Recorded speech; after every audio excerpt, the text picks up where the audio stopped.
Buenas noches, hermanos. Un gusto de saludarles nuevamente. Voy a invitar que inclinemos nuestros rostros y nos presentemos ante nuestro Dios en oración para prepararnos para el estudio de esta noche. ¿Ya? Así que inclinemos nuestros rostros y oremos.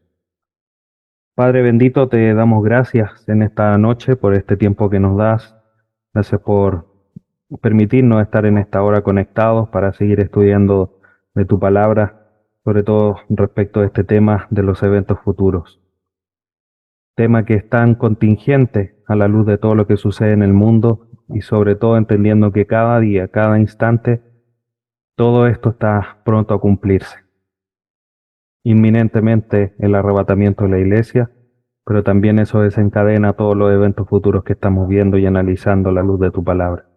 Te rogamos que nada de lo que podamos estar viendo, analizando por las noticias interrumpa o sea un obstáculo para poder ver lo que efectivamente tu palabra nos enseña, lo que tu palabra dice, ni el cansancio, ni las preocupaciones también sean un estorbo para poder ver lo que tu palabra nos enseña. Ayúdanos siempre a mirar todas las cosas a la luz de tu palabra y no mirar las circunstancias, eh, que las circunstancias sean el lente para mirar tu palabra. Siempre tu palabra sea la que ilumine nuestro entendimiento. Te agradecemos y rogamos tu dirección en esta hora para tu gloria a través de tu Hijo Jesús. Amén. Bien, hermanos, vamos entonces hoy día con nuestra lección número 13 de nuestro panorama escatológico. Y a modo de introducción, hoy día nuestra introducción va a ser un poco distinta a las que venimos viendo habitualmente. Y si ustedes se fijan ahí en Apocalipsis capítulo 7, versículo 1, parte diciendo, después de esto vi. Y esta frase, hermanos, es lo que a lo largo del libro de Apocalipsis ya hemos visto algunas, no las hemos analizado quizás tan detenidamente, pero en el libro de Apocalipsis esta frase en particular nos va abriendo, eh, o más que abriendo, nos instala en distintas escenas que se van sucediendo. ¿Ya? Entonces al principio del capítulo 5, del capítulo 4 y algunas partes del versículo del capítulo 5 y 6, Juan dice, y después de esto, y después de esto. Ahora en el capítulo 7 en particular, de nuevo, después de esto vi. Entonces es como que van sucediendo escenas, por decirlo de alguna manera, ¿ya? O sea, ya culminó el tema de la apertura de los 6 primeros sellos y posterior a eso, después de esto vi, ¿ya? Entonces, esto nos instala en una nueva escena. Y por eso es que debemos entender que después del sexto sello, como lo voy a mencionar más adelante, hay una pausa. Se instala aquí una pausa. Obviamente no sabemos cuánto tiempo, pero hay una pausa, hay un interludio, como lo dicen otras personas, ¿ya? Entre el sexto sello y el séptimo. ¿Qué es lo que pasa en esta pausa, en este interludio? Aparecen dos grupos importantes que han generado muchas discusiones, pero que el texto, hermanos, Apocalipsis 7, ni siquiera fuera de Apocalipsis, sino que en el mismo capítulo que vamos a estar analizando hoy, nos enseña la claridad que debemos tener respecto a estos dos grupos. ¿Cuáles son? Los 144.000 y los santos de la tribulación. Dos grupos que aparecen en este capítulo y que, como digo, son dos grupos muy importantes, más allá de lo que ellos hacen, sino por las distintas discusiones o las distintas malas interpretaciones que se tienen de estos dos grupos. ¿Ya? Entonces, hoy día lo que vamos a hacer es tener claridad de quiénes son, a la luz de la misma escritura, quiénes son estos dos grupos importantes que aparecen en todo este relato del fin de los tiempos que nos da Apocalipsis. ¿Cuál es el escenario en el que estamos? Primero, debemos recordar, como ya lo mencionaba, que el sexto sello ya había sido abierto. los primeros 4 sellos, tenemos los 4 jinetes y después hay 2 sellos que finalmente uno es la muerte y un evento catastrófico, cataclísmico a nivel mundial que obviamente produce muerte y genera una devastación completa. Posterior a estos 6 sellos, se abre esta pausa, este, esta nueva escena, como decía, donde aparecen 2 grupos, lo que obviamente hacen que sea el título de nuestra lección de hoy. 144.000 sellados y una muchedumbre de vestiduras blancas. ¿Ya? Este capítulo, en particular el capítulo 7, nos ilumina, nos manifiesta claramente quiénes son. No hay forma, no hay espacio, hermanos, de errar si se presta atención al contexto. Y reitero, por eso al inicio de esta serie conversábamos de lo importante que es realizar una correcta exégesis, una correcta hermenéutica, 2 términos que analizamos en su momento, de estos textos. No es interpretar, 144.000, no, es que es un número distinto, no es que sean 144.000. Algunos piensan incluso que son el mismo grupo, los 144.000 son los mismos que la muchedumbre. Y está claramente establecido que son distintos. Entonces, por eso es importante, hermanos, que cuando nosotros nos acercamos a las Escrituras, debemos de leer el contexto. Muchas veces, no me atrevo a decir un número porque no lo tengo, pero muchas veces la respuesta a la interpretación correcta del versículo que me es difícil de entender, lo encuentro en el contexto. ¿Quiénes son los 144.000? ¿Quién es la muchedumbre? Es importante leer el contexto porque ahí mismo está la respuesta como lo vamos a ver. En la pausa, en este interludio que se produce entre el 6º sello y el 7º sello que vamos a estar estudiando la próxima semana, aparecen 4 ángeles. Si ustedes van al capítulo 7 de Apocalipsis, comienza diciendo, después de esto vi a 4 ángeles de pie en los 4 extremos de la tierra, que detenían los 4 vientos de la tierra, para que no soplara viento alguno ni sobre la tierra, ni sobre el mar, ni sobre ningún árbol.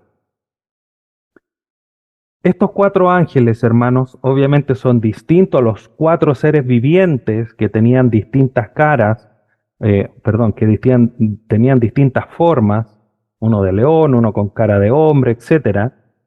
Son distintos, estos son 4 ángeles que detienen los 4 vientos. Los vientos en general, hermanos, se asocian al juicio de Dios. Lo vemos en Jeremías 49, en Daniel 7, Oseas 13, donde el viento se asocia a la ejecución del juicio de Dios. Por lo tanto, estos 4 ángeles lo que aparecen en escena es deteniendo los juicios que ya han sido derramados delante de la tierra. ¿Cuáles juicios? Los 6 sellos. O sea, es como que estos ángeles ponen una pausa, los detienen el juicio.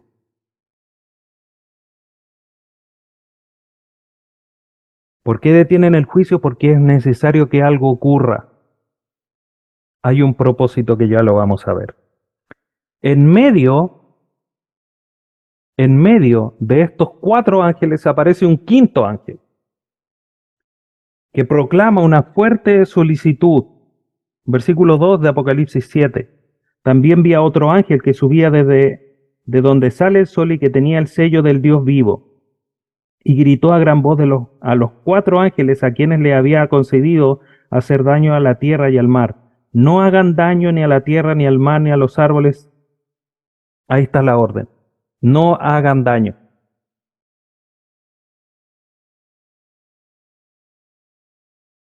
Se produce esta pausa.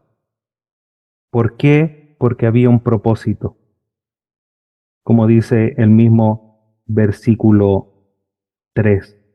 Hasta que hayamos puesto un sello en la frente a los siervos de nuestro Dios.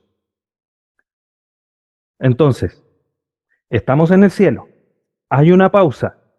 Se nombra el sexto sello y aparece una pausa. 4 ángeles detienen los juicios de Dios. Otro ángel diga, no hagan daño. Hasta que hayamos sellado a un grupo X de personas. Era necesario sellarlas, ponerles una marca. El ángel tenía el sello de Dios, el sello de autoridad, tal cual como los reyes ponían el sello real a las cartas, por ejemplo, que enviaban para que fuera una carta que manifestara que era del rey, con su autoridad, con sus decretos.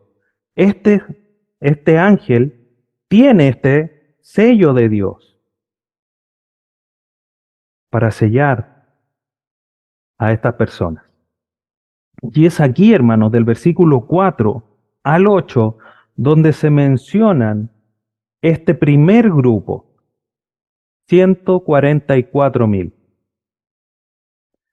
De estos 144.000, nosotros podemos entender primero que son personas que ya son salvas, que ya han sido regeneradas. ¿Por qué? Porque si ustedes leen el versículo 3 al final dice, hayamos puesto un sello en la frente a los siervos de nuestro Dios. Esa palabra siervos hace entender que son personas creyentes, que son personas que ya han sido salvas. Entonces, paren el juicio, porque hay personas que debemos sellar. ¿Quiénes son estas personas? Versículo 4, y oí el número de los que fueron sellados, 144.000 sellados. Ese es el número. Ahí me faltó un cero en la presentación. 144.000. ¿Cómo podemos entender este número? ¿Podemos nosotros, hermanos, hasta este punto, decir que 144.000 no son 144.000, sino que es un número imaginario, es un número alegórico que no ejemplifica que son 144.000 de manera literal? Hasta este punto podríamos dudar de que fuera eso. Pero posterior a esto, al versículo 4, nos detalla del versículo 5 en adelante la cantidad precisa para entender de una manera imaginativa, por decirlo con ese término, o de manera alegórica, que es el término más correcto, tendríamos que entrar a alegorizar todo el resto de los números que viene de manera posterior. Porque dice, de la tribu de Judá fueron sellados 12.000, de la de Rubén 12.000, y así con los de Gar, con los de Aser, con los de Neftalí, con los de Manasés, los de Simeón, Leví, Zabulón, José, Benjamín. 12.000 de cada tribu. Si hay 12.000 de 12 tribus, multiplicamos y da 144. Por lo tanto, es un número preciso, es un número exacto. No hay espacio, hermanos, para aquí a entrar a alegorizar y decir que 144.000 quiere decir que es una muchedumbre sin número. No, son 144.000. Y estos 144.000 tienen un propósito, pero ojo, estos 144.000 son israelitas salvos. Si volvemos al versículo 4, oí el número de los que fueron sellados, 144.000 sellados de todas las tribus de los israelitas. Obviamente, de la tribu de Benjamín, de Simeón, de Manasés, etcétera, etcétera. 144.000 judíos creyentes salvos que fueron sellados, protegidos por el sello real de Dios para cumplir un propósito. ¿Cuál es el propósito?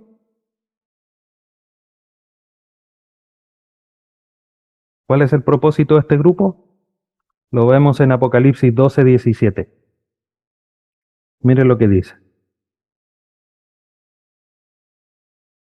Apocalipsis 12.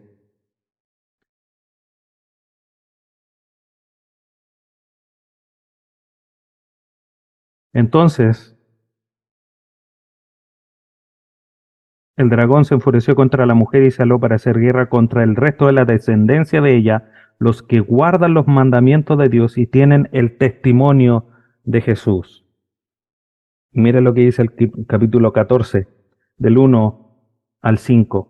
Miré que el Cordero estaba de pie sobre el monte Sión y con él 144,000 que tenían el nombre del Cordero y el nombre de su Padre escrito en la frente.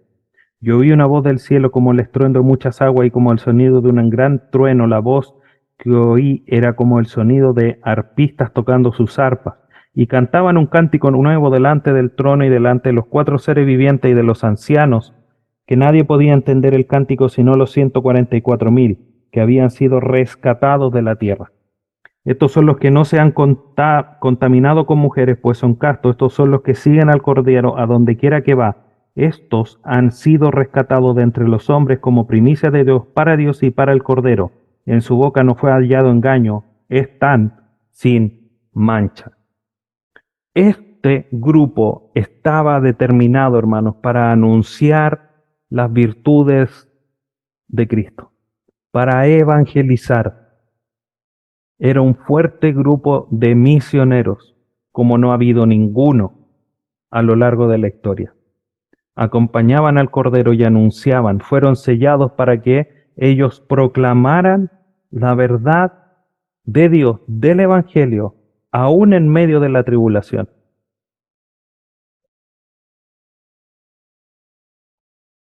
Esa era su labor. No se contaminaron. Y de una manera guardaban el testimonio. Lo proclamaban también, además, obviamente. Estos 144,000, muchos han tomado este número. Los testigos de Jehová, los adventistas. Pero ninguno de esos grupos en sus líneas tiene a puros judíos. El texto dice claramente que son de las tribus de Judá, o de Israel, mejor dicho. Entonces son 144,000 judíos. Nadie se puede asignar este número para sí, porque el texto es claro, hermanos. Los 144,000 van a ser judíos sellados por Dios para que no sean tocados por el juicio, porque han creído y van a tener esta labor evangelística dando testimonio del Señor, aún en medio de la tribulación, aún en medio del juicio de Dios. Dios manifiesta su gracia a través de la predicación del Evangelio. Todos fueron sellados. Y si vamos al versículo 9 de Apocalipsis 7, vemos nuevamente, después de esto miré y vi, una vez más una frase muy similar, pero que nos instala. O sea, primero vio la escena, 144,000 judíos sellados, ángeles que detenían el juicio, y luego de eso, luego de esa escena, un resultado. ¿Por qué lo entendemos como un resultado? Porque son sellados, una escena, después de esto vi. Versículo 9 del capítulo 7, después de esto miré, que es algo similar a después de esto vi. ¿Qué vio después? Vi una gran multitud que nadie podía contar, de todas las naciones, tribus, pueblos y lenguas, de pie delante del trono, delante del Cordero. Entonces, luego de lo anterior se presenta este gran grupo. Y este grupo no tiene número. Dice claramente que es una muchedumbre incontable de personas. ¿De dónde vienen? De toda tribu, toda nación, todo pueblo, toda lengua. Pregunta, ¿son los mismos que los 144,000? No, es imposible. ¿Por qué es imposible? Porque claramente los 144,000 son judíos. De las 12 tribus que menciona del versículo 5 al 8. Esta muchedumbre del versículo 9 es de toda tribu, nación, pueblo y lengua. No son los mismos. porque son de otra nación, son de otro pueblo, son de otra lengua, son de otra tribu y no se pueden contar. El otro está claramente establecido, por lo tanto sí se podían contar, aunque obviamente 144.000 es mucha gente. De los 144.000 no se dice nada de cómo estaban vestidos. Al contrario, de esta muchedumbre dice el versículo 9, la segunda parte, vestido con vestiduras blancas y con palmas en las manos. Los vestidos blancos son símbolos de santidad, de justificación. Por lo tanto, eran santos, en el sentido de que eran rescatados por Dios. Y con palmas en las manos, que era símbolo de celebración, de liberación, de gozo, símbolos de alegría, de festividad, de fiesta. Venían celebrando, además de sus vestiduras blancas. Y se presentan delante del trono y delante del Cordero. Muchos han argumentado que estos son la iglesia. ¿Serán la iglesia? Veamos qué es lo que nos sigue diciendo el texto. Entonces, estos se ubican delante del trono, proclaman la verdad de la salvación y esto genera alabanza celestial por la declaración que ellos hacen. Versículo 10. Clamaban a gran voz, la salvación pertenece a nuestro Dios, que está sentado en el trono y en el Cordero. Imagínense esta gran escena, hermanos. Aparece esta muchedumbre, vestidos de blanco radiante, sin mancha, sin arruga. Ojo con esos términos, no estoy haciendo alusión a nada, o a nada, a nadie en particular. Se presentan delante del trono con palmas, símbolo de alegría, de gozo, de festividad. Miran al que está sentado en el trono, miran al Cordero que está ahí y le dicen, suya es la salvación. ¿Qué escena más potente? Y nosotros, hermanos, que tenemos la posibilidad por fe de entrar gratuitamente ante el trono, donde está Dios sentado y Cristo a su diestra, podemos llegar y decir, Dios, tuya es la salvación. Y podemos llegar a ese trono hoy día por fe, mañana, pasado, no lo sé. Vamos a estar ahí, hermanos, alabando. Si eso no conmueve tu corazón, no sé qué lo puede hacer. Estar delante de Dios, delante del que dio su vida por ti, para decirle, tuya es la salvación. Y frente a esta declaración, hermanos, versículo 11, todos los ángeles estaban de pie alrededor del trono y alrededor de los ancianos y de los 4 seres vivientes. Estos cayeron sobre sus rostros delante del trono y adoraron a Dios, diciendo, a todos los seres celestiales, los representantes de la iglesia, como lo hemos interpretado los ancianos, caen y dicen, amén. La bendición, la gloria, la sabiduría, la acción de gracia, el honor, el poder, la fortaleza, sean a nuestro Dios por los siglos de los siglos. Amén. Se produce esta declaración celestial, esta alabanza celestial, frente a la realidad de que Dios ha salvado personas.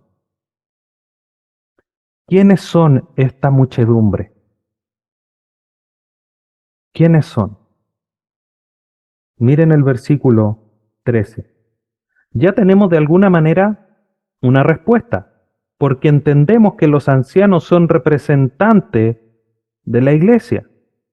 Por lo tanto, si mantenemos nuestra interpretación y nuestra línea que hemos ido trazando en la medida que vamos avanzando, está, para leerlo así, los 4 seres vivientes, la muchedumbre de ángeles, está obviamente Juan ahí presente, y aparecen esta muchedumbre. Si los ancianos representan a la iglesia y aparece esta muchedumbre, ¿la muchedumbre es la iglesia? No, porque ya están los ancianos ahí que representan a la iglesia. Pero veamos qué otra cosa nos dice el texto.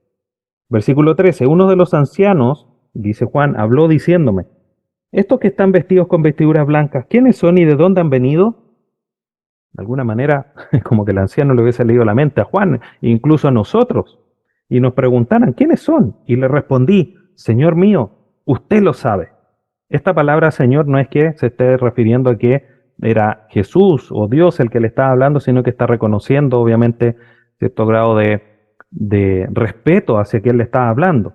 Y él me dijo, estos son los que vienen de la gran tribulación y han lavado sus vestiduras y las han emblanquecido en la sangre del Cordero. Por eso están delante del trono de Dios y le sirven día y noche en su templo. Y aquel que está sentado en el trono extenderá su tabernáculo sobre ellos. Ya no tendrán hambre ni sed, ni el sol les hará daño, ni ninguna calor abrasador, pues el Cordero que está en medio del trono los pastoreará y los guiará a manantiales de agua de vida, y Dios enjugará toda lágrima de sus ojos. ¿Quiénes son estas personas? Son personas que han sido salvas aún en medio de la tribulación. Lo más probable, hermanos, y por lo que hemos ido trazando, por la predicación de los 144.000,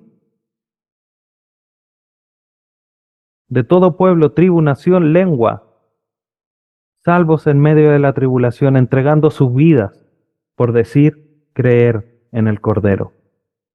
Su ocupación, van a servir a Dios, así lo dice el texto. Por eso están delante de Dios y le sirven día y noche en su templo. Ellos dieron su vida, pero ahora están protegidos por Dios, que es lo que quiere decir que Él y aquel que está sentado en el trono extenderá su tabernáculo sobre ellos. Dios los protegerá, pero además les va a dar provisión, no les faltará nada. ¿Qué es lo que iba a suceder en la tierra con uno de los sellos? Iba a haber hambre. Si no mal recuerdo, el tercer sello.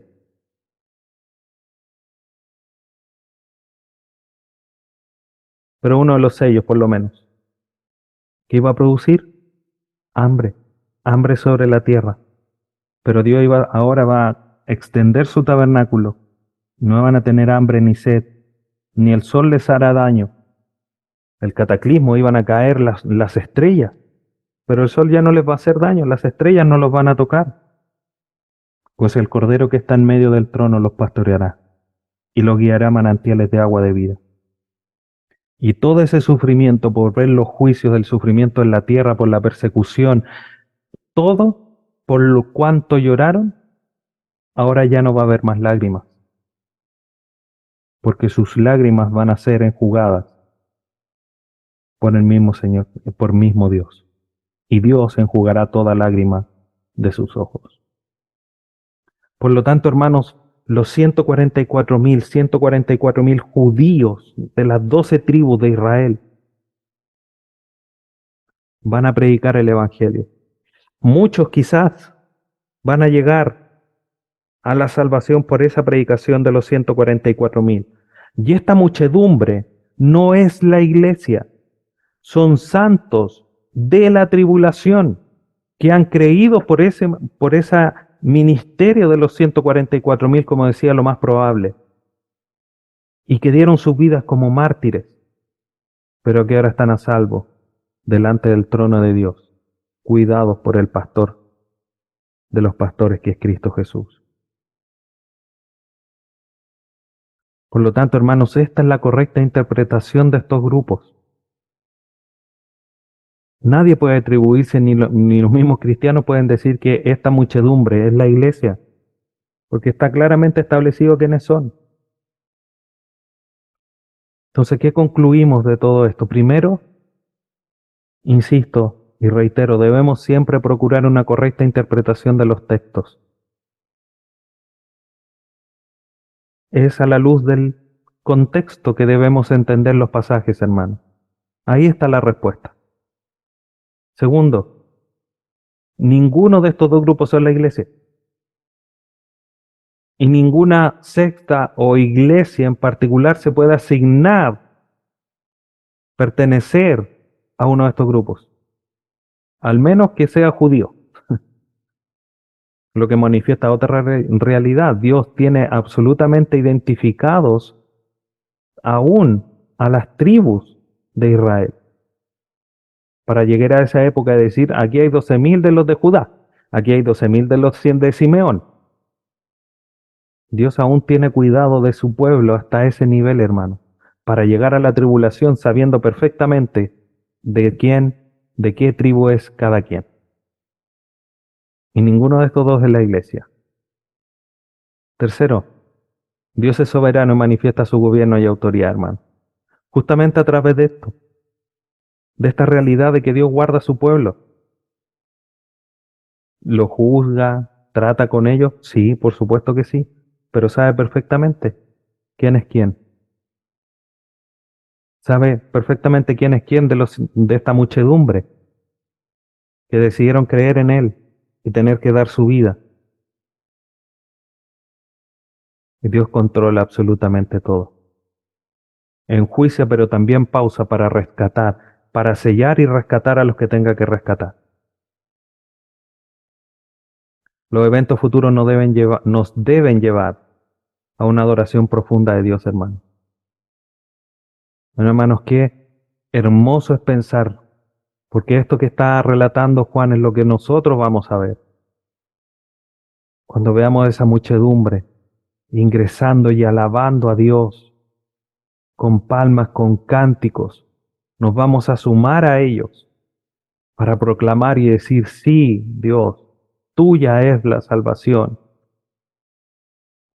Porque si fuera nuestra ya lo hubiésemos perdido, ya lo hubiésemos desechado. Pero la salvación es de Jehová. Ya a Él le debemos toda honra y toda gloria. Hermanos, va a ser tal el impacto que vamos a tener en nuestra vida cuando lleguemos allá, que nos va a brotar la alabanza a nuestro Dios, al Cordero. ¿Por qué no hacerlo desde ahora? A la luz de esto que estamos entendiendo, de estas alabanzas celestiales, donde va a haber nada que estorbe, donde no va a haber vergüenza, no es que me están mirando y que qué van a decir. No va a importar nada porque todo eso que es parte de nuestra naturaleza pecaminosa ya no va a existir. Nos vamos a gozar. Gocémonos desde ya y adoremos profundamente a Dios por su manifiesto poder, gobierno soberano y misericordia. Que Dios nos ayude, hermanos, para que a la luz de todo esto podamos ir creciendo en santidad, ir creciendo en adoración a Dios. Recordemos estos eventos, esto lo vamos a presenciar, pero no aquí en la tierra, en el cielo. La iglesia ya está delante del trono. Hoy día, hermanos, nos toca luchar, nos toca pasar dificultades, pero Dios le ha placido que seamos salvos antes de la tribulación. Glorifiquemos a Dios por ello. Y roguemos por aquellos que van a tener que dar su vida para que Dios lo llene de valentía, de denuedo, para proclamar su fe en Jesús, como muchos hermanos ya lo hacen al día de hoy. Te invito a que inclines tu rostro y oremos a nuestro Dios. Padre bendito, te damos gracias en esta noche por poder llegar hasta tu palabra para entenderla. Gracias porque tú nos ayudas a través de tu Espíritu Santo. Gracias por comprender quiénes son estos 144.000 sellados y esta enorme muchedumbre de personas que tú has rescatado. Gracias porque tú también nos has rescatado a nosotros y debemos hoy día entender cuán profundamente debemos alabarte, cuán profundamente debemos honrarte, cuán profundamente debemos estar agradecidos por tanta bondad y misericordia. Te damos gracias en esta noche, Padre Santo.